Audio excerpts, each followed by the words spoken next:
ரோகிணி அவங்க கன்சீவா இருக்கிறத பத்தி கேட்கறதுக்காக நேரா ஹாஸ்பிட்டல் போறாங்க. அப்படி ஹாஸ்பிட்டல் போயிட்டு வெயிட் பண்ணும்போது, அங்க வந்த மீனாவும், மீனாவோட தங்கச்சியும் ரோகிணிய பார்த்துடுறாங்க. ரோகிணி எதுக்காக ஹாஸ்பிட்டல் வந்திருக்காங்க? ஒருவேளை கன்சீவா இருப்பாங்களா? இல்லையா? இல்ல செக்கப்க்கு எதுவும் வந்திருப்பாங்களா? அப்படிங்கிற மாரி 2 பேருமே யோசிக்கிறாங்க. அதுக்கு பிறகு மீனாவோட தங்கச்சி போயிட்டு ரிசப்ஷன்ல விசாரிக்கிறாங்க. இது மாரி ரோகிணி எதற்காக இங்க வந்திருக்காங்க? ஏன் வந்திருக்காங்க? அவங்க கன்சீவா இருக்காங்களா? இல்ல என்ன பிரச்சனை? அப்படிங்கிற மாரி விசாரிக்கிறாங்க. முதல்ல அந்த ரிசப்ஷன்ல சொல்ல மறுத்தாலும், அதன் பிறகு அவங்க எல்லா உண்மையும் சொல்றாங்க. இது மாரி அந்த பேஷண்ட் ஏற்கனவே கன்சீவா இருக்காங்க.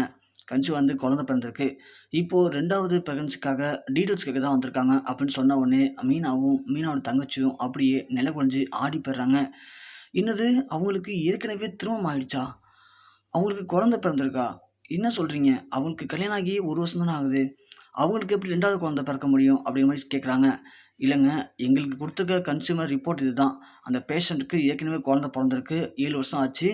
இப்போ 2வது குழந்தைக்காக அவங்க கன்சல்ட் பண்ண தான் வந்திருக்காங்கன்னு சொல்றாங்க. இத கேட்ட மீனாவுக்கும், மீனோட தங்கச்சிக்கும் ஒண்ணுமே சொல்ல முடியல. ஒரு பக்கம் ரோகிணி அவங்க டீட்டெயில்ஸ்லாம் கேட்டுட்டு வீட்டுக்கு போயிடுறாங்க.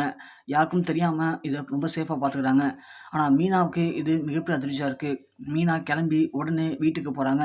இது எப்படியாவது முத்துட்ட சொல்லியே ஆகணுமே! அப்போ ரோகிணி ஏதோ ஒரு உண்மைய மறைக்கிறாங்க. என்னவா இருக்கும்? ரோகிணிக்கு அப்போ குழந்தை இருக்கா? இல்ல குழந்தை பொறந்துச்சா? இல்லையா? இது எப்படி சாத்தியம்? ரோகிணிக்கு திருமணமாகி 1 வருஷம் தான ஆகுது. அப்போ மனோஜுக்கு முன்னாடி ரோகிணி யார திருமணம் பண்ணியிருப்பாங்க? இப்படி பல குழப்பத்தோட மீனா நேரா வீட்டுக்கு போயிட்டு முத்துக்கிட்ட சொல்லலான்ட்டு போறாங்க. ஆனா அந்த நேரத்தில முத்து கொஞ்சம் வேலையா, பிஸியா வெளிய போயிடுறாங்க. ஸோ கண்டிப்பா இன்னைக்கு நைட்டு முத்து வந்த உடனே இந்த விஷயத்த சொல்லி, எப்படியும் இந்த விஷயத்த பெருசாக்காம ஏதாவது பண்ணி இத சரி பண்ணியே ஆகணும் அப்படிங்கிற மாரி மீனா யோசிச்சுட்டு இருக்காங்க.